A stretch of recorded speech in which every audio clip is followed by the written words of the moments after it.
દર્શક મિત્રો, હું ખંજન રાજ્યગુરુ ફરી એકવાર આપનું સ્વાગત કરું છું અનસ્ટોપેબલ ક્રાઇમમાં।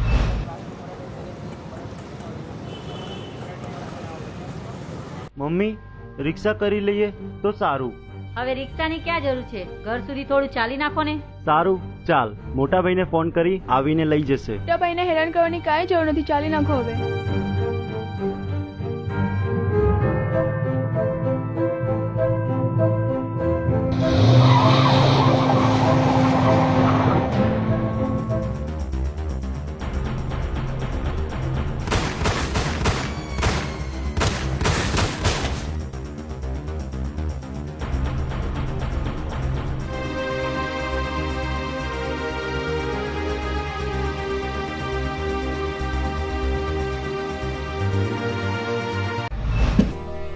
મિત્રો, વિધાતાએ શીલા સાથે એટલી ક્રૂર રમત રમી કે શીલા લગ્ન જીવનને બીજે દિવસે જ વિધવા થઈ ગઈ।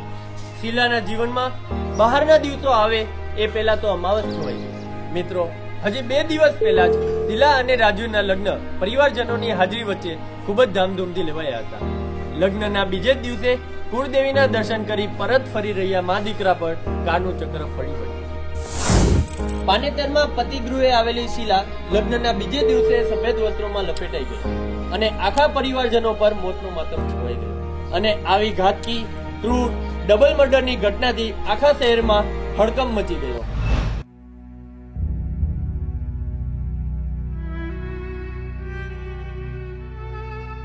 આઈ એમ સોરી શીલાબેન, હું સમજી શકું છું કે તમે હાલ કેવી પરિસ્થિતિમાંથી પસાર થઈ રહ્યા છો, બટ તમે થોડું કોઓપરેટ કરશો તો આપણે તમારા પતિ અને સાસુમાના હત્યારાને જલ્દીથી જલ્દી પકડી શકીશું। સાહેબ, હું શું કહું? એક્ઝેક્ટલી જે બન્યું તે। સાહેબ, મોડી રાત્રે અમે દેવી માના દર્શન કરી રેલવે સ્ટેશનથી ઘરે આવી રહ્યા હતા। અચાનક સુમસાન રસ્તા ઉપર એક કાર આવીને અમારી સામે ઊભી રહી ને એક વ્યક્તિ ઉતરીને અમારી પર હુમલો કરી દીધો। સાહેબ, બેન, એક્ઝેક્ટલી કાર કે તેનો કોઈ નંબર? સફેદ કલરની એટલું જ યાદ છે। શાંત થઈ જાઓ, ભગવાન પર ભરોસો રાખો, બધું સારું થઈ જશે। દામોદરભાઈ, તમને કોઈના પર શક હોય કે તમારી કોઈની સાથે જાતિ દુશ્મની? સાહેબ, અમારા કોઈની સાથે દુશ્મની કે વ્યજન નથી, ના અમે કોઈની સાથે લડેલા। સાહેબ, મને એક વ્યક્તિ ઉપર વલણ છે। કોણ?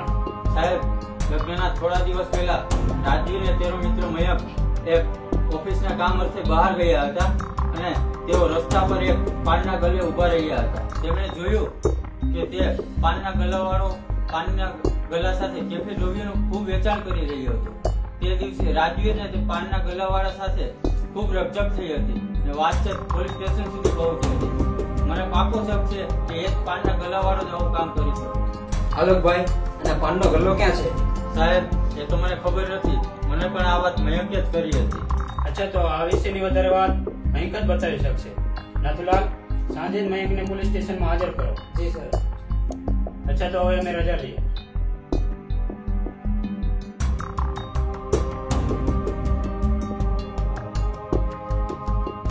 સાચી વાત છે સાહેબ, આ વાતને મહિના જેવું થયું હશે। તે દિવસે હું અને રાજુ LICના વીમા માટે એક પાર્ટીના ઘરે ગયા હતા ને પરત ફરતા રસ્તા પર આવેલ એક પાનના ગલે ઉભા રહ્યા।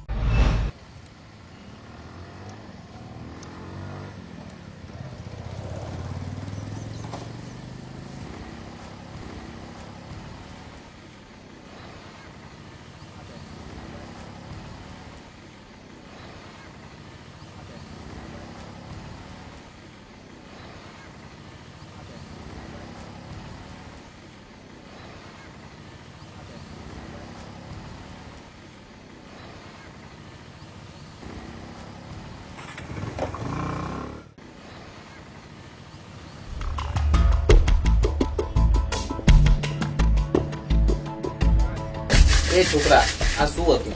કઈ નહીં। કાંઈ નહીં? તો પછી પેલા છોકરાઓ શું લઈને ગયા? તું તારું કામ કરે ભાઈ। એ મારું જ કામ કરું છું, બરાબર? આ બધું ગેરકાનૂની છે અને તું માસૂમ છોકરાઓની જિંદગી બરબાદ કરી રહ્યો છે। એ ભાઈ, એમના મા બાપને નથી પડી તો તું કેમ આટલી ચોદસ કરસ? એ મોટો સમાણી વાત કર, નહીં શું શું કરીશ? ચલ જાય એથી. છોડ ને યાર. નહીં, આવા લોકોને તો ન છોડાય. આવા જ લોકોથી સમાજમાં ગંદકી ફેલાય છે અને લોકોના ઘર બરબાદ થાય છે. લઈ જા, જે થાય ઈ કરી લેજે. અચ્છા, હવે તું જો હું શું કરું છું.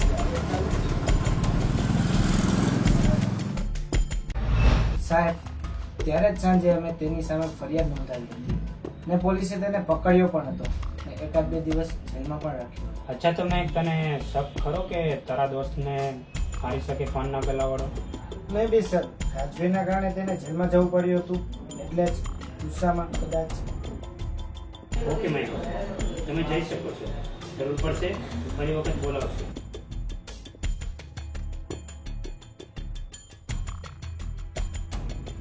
નાથુલાલ, જી સર. એ પાનના ગલાવાળાને પોલીસ સ્ટેશનમાં હાજર કરો. Okay sir.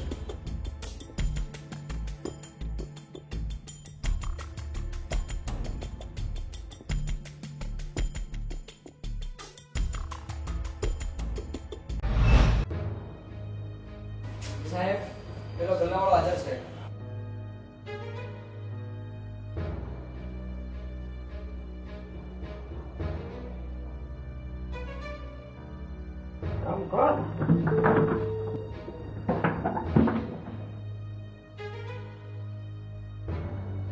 બોલ સાચું, નહીં તો આજે તારે ચામડી ઉતારી લઈ. સાહેબ, તો એમ નહીં બોલ, નહીં તો આજે તારી ખેર નહીં. સાહેબ, તમે ગમે તેટલું મારી લો, મારી નાખો, હું સાચું કહું છું સાહેબ. જે મારી થાય છે હું કશું નથી જાણતો સાહેબ. મારી હસ્તી તો જુઓ, પિસ્તોલ, કાર હું જાતે લઈ આવું સાહેબ. કોઈને મારી નાખવાની મારી હસ્તી નથી સાહેબ. એ દિવસના ઝઘડા પછી કોઈ છોકરા મળ્યો પણ નથી સાહેબ. મારો વિશ્વાસ કરો સાહેબ, મારો વિશ્વાસ કરો. હું ગરીબ છું, હું આ બધું ન કરી શકું. મિત્રો, ફક્ત સટના આધારે અને એક નાનકડી અમથી રકઝકને સટના દાયરામાં લઈ પોલીસે 3rd ડિગ્રી સુધીનું ટોર્ચર કરી ગયું, પણ પરિણામ શૂન્ય આવ્યું.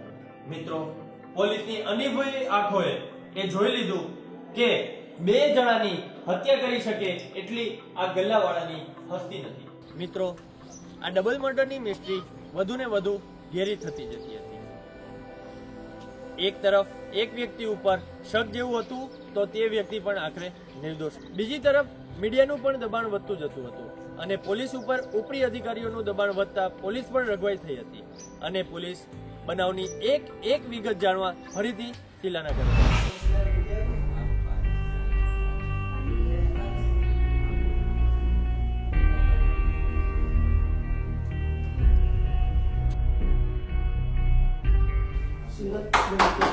અરે આવ ઇન્સ્પેક્ટર સાહેબ, તમે શું થયું? દામોદરભાઈ, તે દિવસની અમારે હૃદયની માહિતી ફરીથી જાણવી પડશે, કારણ કે પાનના ગલાવાળો અર્જણ પણ અમને એકી રીતે દોષી લાગતો નહીં. નહીંતર આટલું લાંબુ અમારી પાસે ન ટકી શકે. હલો ભાઈ, શીલાબેનને પ્લીઝ બોલાવશો, મારે તેમની વધારે પૂછપરછ કરવી પડશે. ના સાહેબ, શીલાબેન તો તેમના પિતાના ઘરે ગયા છે. પિતાના ઘરે એટલે? સાહેબ, બનાવના 3જા દિવસે શીલાના પિતાનો ફોન આવેલો કે શીલાને મોકલી દો, અમે અહીં બધી વિધિ પૂરી કરવી. સાહેબ, આટલું કોઈ સ્પષ્ટ કહે પછી આપણે કઈ થોડી જ ના પડાય. હું જઈને એમને ટ્રેનમાં છોડી આવ્યો. મેં અને પપ્પાએ કહ્યું હતું કે છોડી જઈએ, છતાં તે એકલી ચાલી ગઈ. એ પછી એમનો કોઈ ફોન કે ખબર? ના સાહેબ.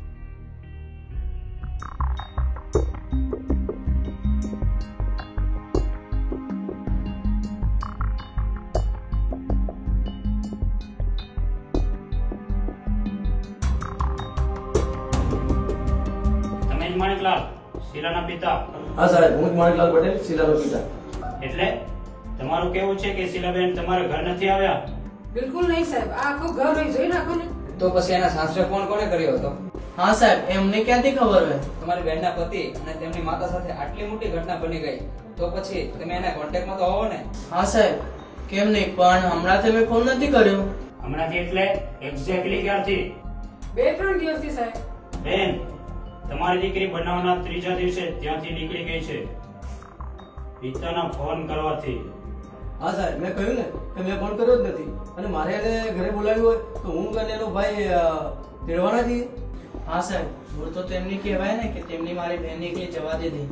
ઓકે, આ સમય આરોપ પ્રત્યારોપનો નથી. શીલાબેન અહીં આવે એટલે તરત જ પોલીસ સ્ટેશનમાં જાણ કરો. બાકી અમે તો અમારી રીતે ગોતી જ નાખશું. Let's go.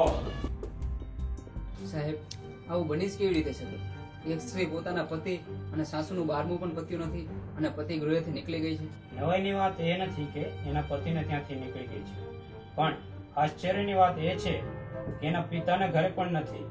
અને એનાથી મોટો આઘાત આપનાર વાત એ છે કે પોતાની જવાન વિધવા દીકરી 4 દિવસથી પતિને ત્યાંથી નીકળી ગઈ છે અને હજીએ એમકેમ પોતાને ઘરે નથી પહોંચી. એનો એના માતા પિતા કે ભાઈને સહેજ પણ આશ્ચર્ય, આઘાત કે દુઃખ નથી. બિલકુલ સર. શીલા જો પોતાના બેમાંથી એક પણ ઘરે નથી તો તે સાસરેથી નીકળી જ્યાં પણ ગઈ છે ત્યાં રાજવીર અને તેની માતાના હત્યારા હોવા જોઈએ. કોસ અને શીલા ક્યાં પહોંચી છે એ મારા અંદાજ પ્રમાણે તેના માતા પિતાને ખબર હોવી જોઈએ, કારણ કે તે લોકો કંઈક આપણાથી છુપાવતા હતા એવું મને એમની વાતચીત પરથી લાગ્યું. તો પછી સાહેબ, હજુ એકવાર શીલાના માતા પિતા સાથે વાતચીત કરી હોય તો? છૂટકો જ નથી. અને આ લોકોના નંબરની કોલ ડિટેલ નીકાળો કે શીલાના પિતાના નામથી આવેલો ફોન આખરે કોનો હતો. Okay sir.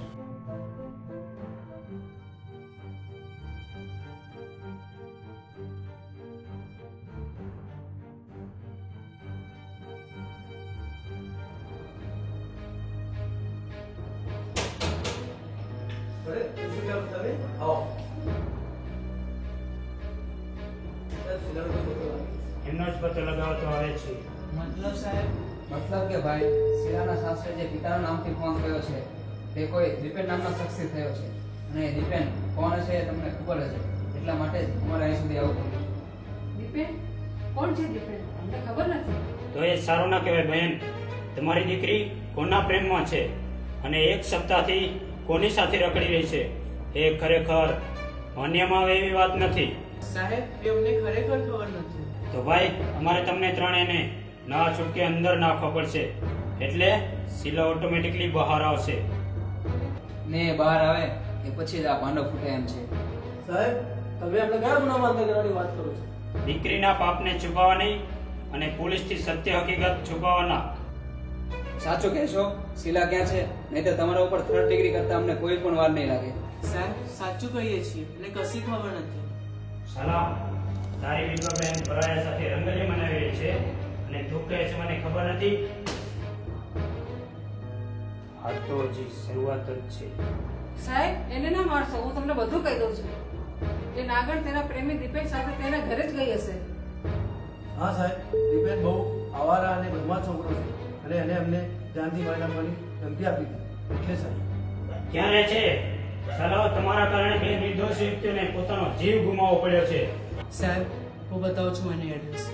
દીપેને સાહેબ એક ભાડાના ફ્લેટમાં મારી બહેને રાખી છે. ચાલ તો જલ્દી આગળ થા.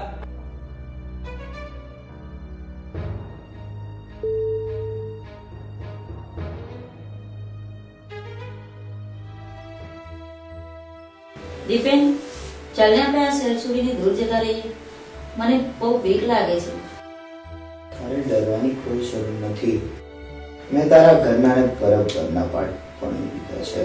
પણ દીપેન, પણ છોડીને જે કરવાનું છે એ કર. આ આણીના ટાઈમે કોઈ ને કોઈ આવી જ જાય છે.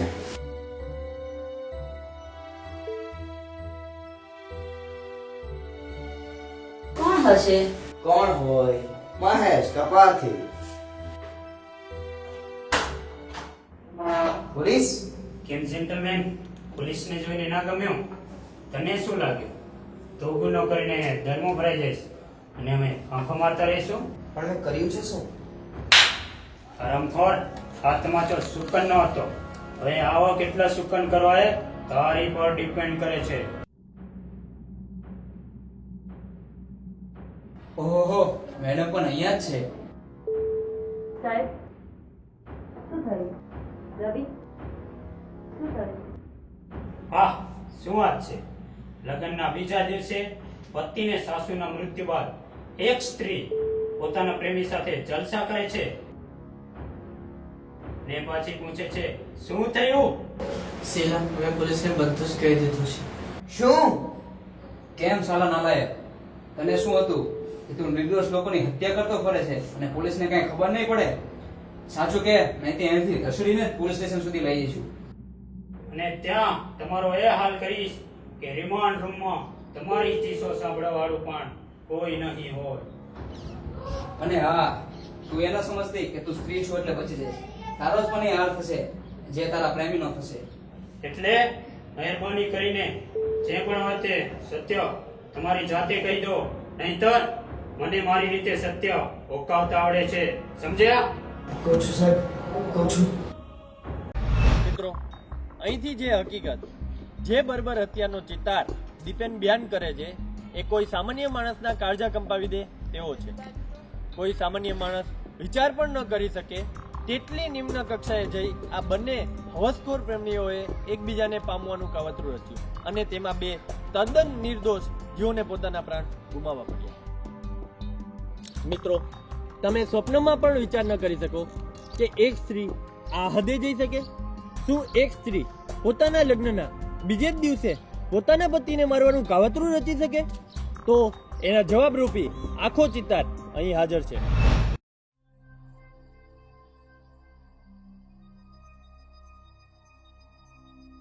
હવે શું કરીશું?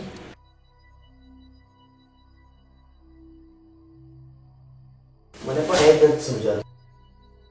શીલા, મેં તારા મા બાપને બધી જ રીતે સમજાવવાનો પ્રયત્ન કર્યા, પણ તે એકના બે નથી થતા. તેમને ડરાવ્યા, ધમકાવ્યા, બધું જ કરીને જોયું, પણ છતાંય તે એકના બે નથી થતા. અને પાછા અવારનવાર પોલીસ સ્ટેશન જવાની ધમકીઓ આપે છે. તો હવે હું પણ તને કહી દઉં છું દીપેન કે હું તારા વગર નહીં જીવી શકું. ઝેર ખાઈને જીવ આપી દઈશ, પણ લગ્ન તો બીજા સાથે નહીં જ કરું. પણ મારી જાન, હર વખતે તો મરવાની વાત શું કરવાને કરે છે? તો હવે શું કરું? હવે મરવાની નહીં, મારવાની વાત કરવી પડશે. એટલે હું કહું એમ તારે કરવું પડશે. બોલ, કરીશ? જીવ દેવો હશે ને તો પણ પાછી પાણી નહીં કરું. પાછી જીવ દેવાની વાત? તો શું કરવાનું છે? તો સાંભળ, તારે લગ્ન કરવાના છે, અને એ પણ એ જ રાજવીર સાથે. શું લગ્ન રાજવીર સાથે? હા, રાજવીર સાથે. જો સાંભળ,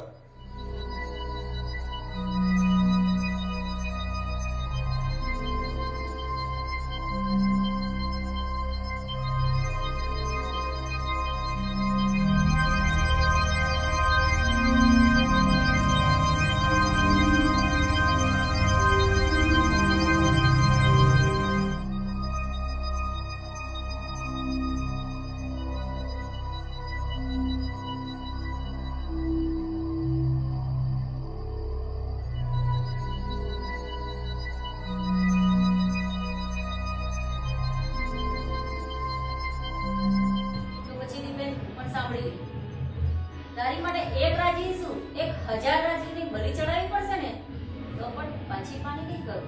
આ થઈને મર્દો વાળી વાત.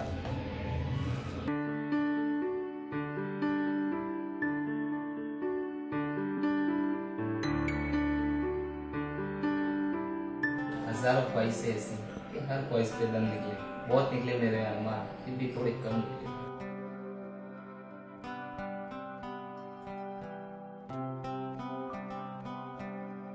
એ સામે તો જો શરમ આવે છે તો પછી એક વાત કહું? એક વાત શું? આજની પૂરી રાત વાત કરને. મેં દેવી મને મનતા લીધી કે આપણા લગ્ન થઈ જશે ને તો આપણે પતિ પત્ની માના દર્શન પછી જ આપણી જીવનની શરૂઆત. વાહ શીલા, ખરેખર આજે હું ઘણો ધન્ય થઈ ગયો કે મને તારા જેવી પત્ની મળી. તો શું તમે આજની એક રાત? હા હા, કેમ નહીં. હવે આપણે દેવી માના આશીર્વાદ લઈને જ આપણો સંસાર આગળ માણીશું.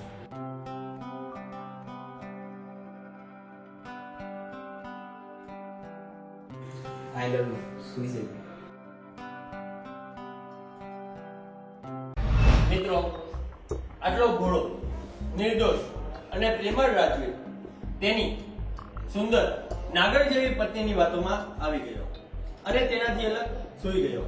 પણ શીલા બીજા દિવસના કાવતરાના વિચારતા આખી રાત સ્વપ્ન જોતી રહી. મિત્રો, બીજે દિવસે પતિ પત્ની સાથે રાજવીરની માએ પણ સાથે જવાની તૈયારી બતાવી અને ત્રણેય જણા સાથે દર્શન કરવા રવાના થયા. મિત્રો, કુળદેવીના દર્શન બાદ પોતાની નવી નવેલી દુલ્હનને રાજવીરે ખરીદી કરાવી અને શીલા પણ રાતના ઇંતજારમાં મા દીકરાને બજારમાં ફેરવતી રહી. અને આખા દિવસનો રજળપાટ અને ટ્રેનની મુસાફરી બાદ જ્યારે આ ત્રણેય ઘરે પાછા ફરી રહ્યા હતા ત્યારે જ મોતનો દેવતા બની સાક્ષાત દીપેન તેમને સામે મળવાનો હતો. પણ મા દીકરાને આ વાતની ન હતી ખબર કે યમ તેમને સામે ભટકાવવાનો છે.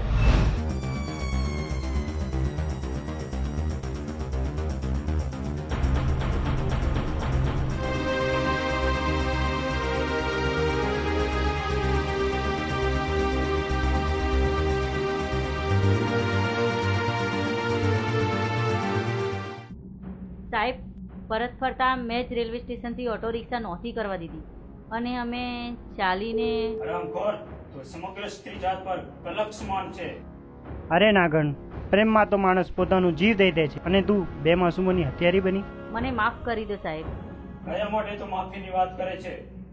પ્લીઝ સાહેબ, માફ કરી દો સાહેબ. માફી? અરે હરામખોર, મારું ચાલે ને તો તને અત્યારે જ શૂટ કરી દઉં. હવલદાર, એરેસ્ટ કરી લો બંને શેતાનોને, નહીંતર હું મારું માનસિક સંતુલન ગુમાવી બેસીશ. જી સર. ચલો આગળ થાવ.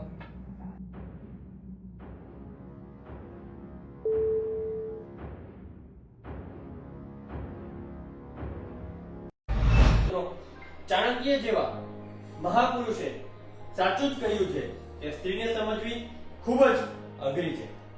પણ એ મહાપુરુષને એ નહીં ખબર હોય કે એક સ્ત્રી પોતાના વાસનાભર્યા પ્રેમને પામવા બે નિર્દોષોની હત્યારી બની શકે છે. નહીંતર એ જગતગુરુ આપણા માટે એનાથી પણ સચોટ કોઈ વાક્ય મૂકી જાય. આ ઘટના એ વાતને સાચી ઠેરવે છે કે જમાનો કળિયુગની પરાકાષ્ઠા તરફ ધસી રહ્યો છે અને કળિયુગમાં શીલા જેવી અસંખ્ય નાગર અને દીપેન જેવા અસંખ્ય ચેતનો જન્મ લેશે. મિત્રો, જરૂર છે આપણે થોડી તકેદારી રાખવાની. જ્યાં પણ જેની પણ સાથે સંબંધ બંધાય એ પહેલા એ પાત્ર કેટલું ચારિત્ર્યવાન છે કે નહીં એ જાણવાની, એની કરમ કુંડલી જાણવાની અને એ પાત્ર આપણા ઘરને, કુટુંબને અને સમાજને લાયક છે કે નથી અને ત્યારબાદ જ લગ્ન જેવા મોટા સંબંધો માટે નિર્ણય લેવાય. અને ત્યારે જ કંઈક અંશે આપણે શીલા જેવી નાગણથી સુરક્ષિત રહી શકીશું. મિત્રો, સદા સુરક્ષિત રહો, સલામત રહો. ફરીથી મળીશું આપણે આવતા અંગે અનસ્ટોપેબલ ક્રાઇમમાં. જય ભારત, જય હિન્દ.